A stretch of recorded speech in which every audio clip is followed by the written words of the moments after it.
Okay, hey everyone. So this is the last video, and this is just going to go over the example, all right? But just to recap, so just remember, I did the headings part one, part two, part three, part four, just to give you an indication what each section is supposed to be and what it sort of looks like and what it potentially sounds like when you actually start writing this assignment out. But the way that I want it to look is this example. Right. Here, let me just go to the next page. So this is part two. This is the summary of the 100-page chapter that I mentioned yesterday. But like I also mentioned yesterday, this one paragraph is also a compilation of like two or three paragraphs that I just compressed, so you could see how this would sort of sound, right? Here, but let me go back to the first example. Yeah, I know this is kind of weird. I should have just put the bibliographic reference on the next page. Okay.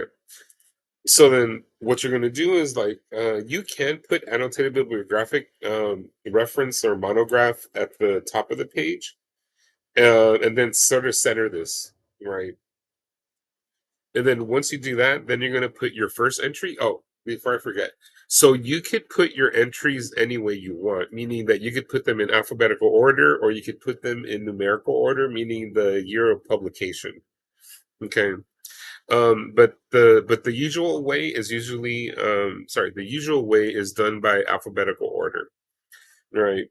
So then this is the source that I use, Henry Lafarve, Lafarve, Henry, 1991, Social Space, Production of Space, which is the text.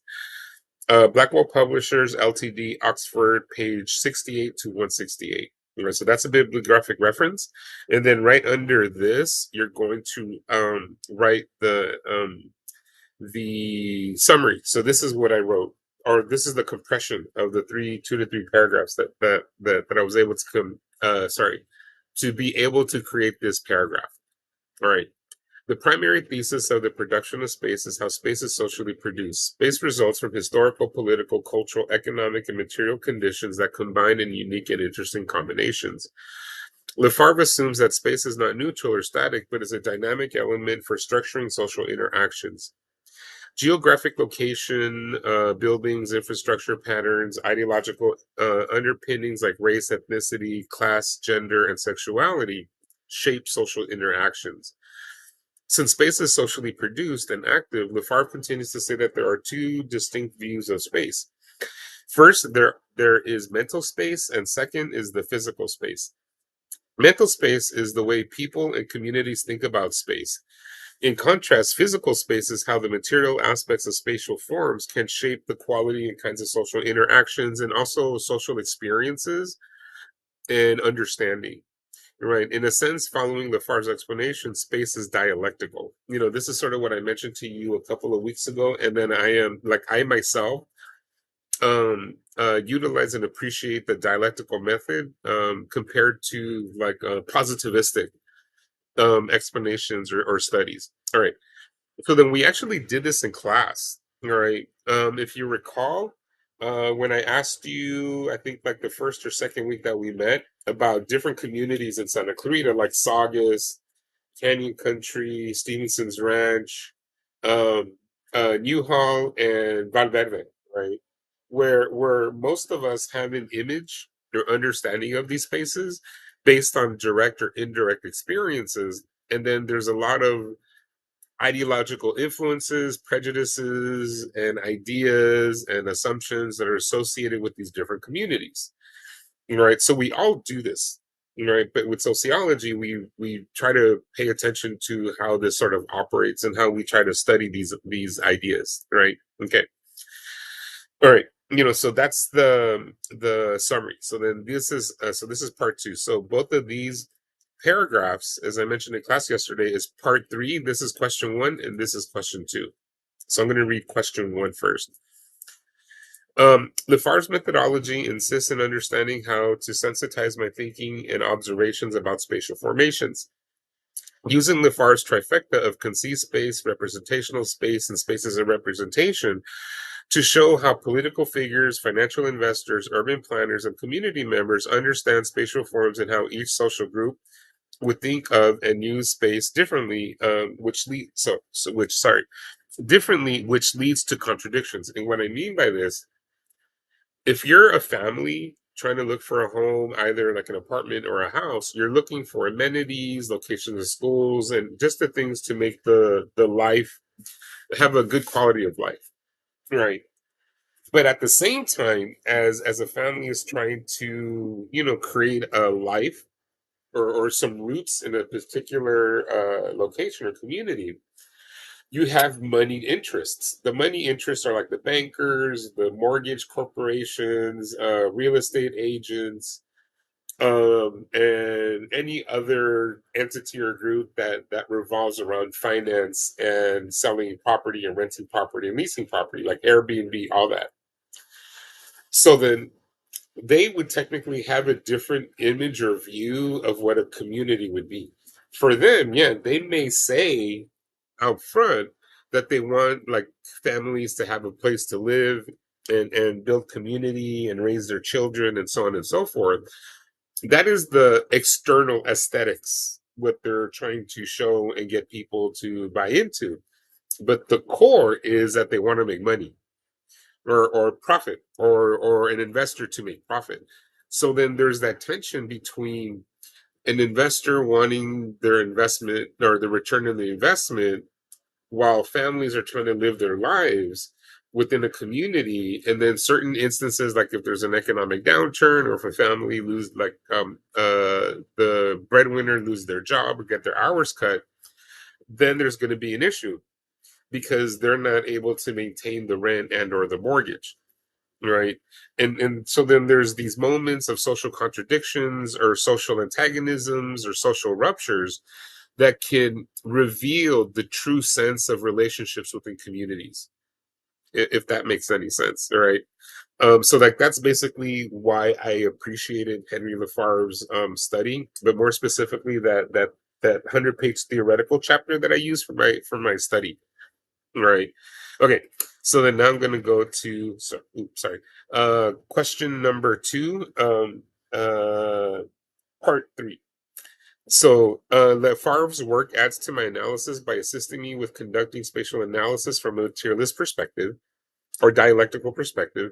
Space, as Henry Lafarge presents through this study, is the need to incorporate spatial analysis into the essential element of philosophical, political, economic, and more importantly, social understanding. So then my book, the what I argue is that that sociology needs to pay attention to social space as an important domain of analysis and understanding, because the more traditional sociological analysis fall under one or two categories: the temporal order and the social order. Meaning the temporal order is understanding history and the social order is understanding social structure, and those two have been the traditional forms and types of analysis that sociology has been developing for the past almost 200 years. So then what I'm trying to do is sort of broaden the scope of sociological inquiry to incorporate space to add another dimension of understanding and depth to the temporal and social orders analysis. Right. So then that's sort of why I approached the study and studying Panorama City in this manner. All right. Now, you don't necessarily need to go that deep and that broad, but it's just to try to give you a flavor of how this works, because what I did was when I was a grad student, I had a binder where I had all my sources as an annotated bibliographic reference, and I had over 200 sources, right? And that was my index or my own personal encyclopedia. I would flip through them and then see what I would need, and then I would go to the text to draw out more specific information that I needed. Right. So it's definitely, like I mentioned, this is definitely a good tool to have when you do research, when you transition to a 4-year institution, and especially if you're going to pursue a master's degree or a PhD degree or a law degree or an MBA. Right. So I'm already trying to prepare you guys for that level of work now. Okay. All right. So let me go to the last part. So then this is part 4, identifying the concept. So what I just did, I just took a concept that I wrote here, um, and I just brought it down. Right. So I use representational space is how discursive and aesthetic principles represent a given spatial form. Panorama, and that's how Henry Lefebvre defines it and operationalizes it. So Panorama City was once viewed as a community work in, have children, and raise a family. I live comfortably in a working class community. This view shifted during the pivotal restructuring of California's political, cultural, and economic landscape in the 1990s, coinciding with the broader national economic changes. And what I mean by that, because I could have added maybe one or two more sentences, was that in the 1990s, California and pretty much the rest of the United States had to go through this huge economic, political, and cultural restructuring because of the end of the Cold War. Because California's economy, in relationship to the different military bases in California, was literally built to support the military bases if and when the United States went to war with the Soviet Union in the 20th century.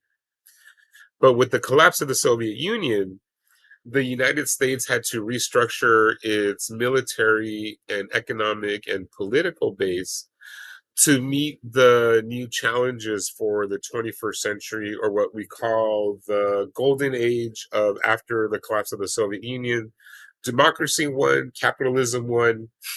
As Francis Fukuyama wrote in 1998, 1999, The End of History, the West has won the ideological war, right? So then what happened was California had to close certain military bases around the country, or in the state, as well as the federal government had to close other military bases across the country. And that really was a pull down in California's economy at that time. As a way to supplement that downturn, or the economic downturn of California in the 1990s, California literally went on a building spree, building a bunch of prisons from on the 5 freeway, going from Bakersfield all the way up to Merced, California. Right. And the 5 freeway is known as Prison Row because every few miles you'll see a sign that says, take this road to go to such and such prison. So then that's the way how California dealt with the restructuring with the economy during the 90s. Right. But in general, for the annotated bibliography, this is how it's supposed to look like. You're not supposed to write like the summary paragraphs on under one heading and then do the questions or part 3 in another part or part 4 in another part. No, you put them all together as a cohesive presentation of that one source's information. All right. Yeah, so that's pretty much it. So hopefully it's understandable, and I'll end it now, and then I'll go over the online databases.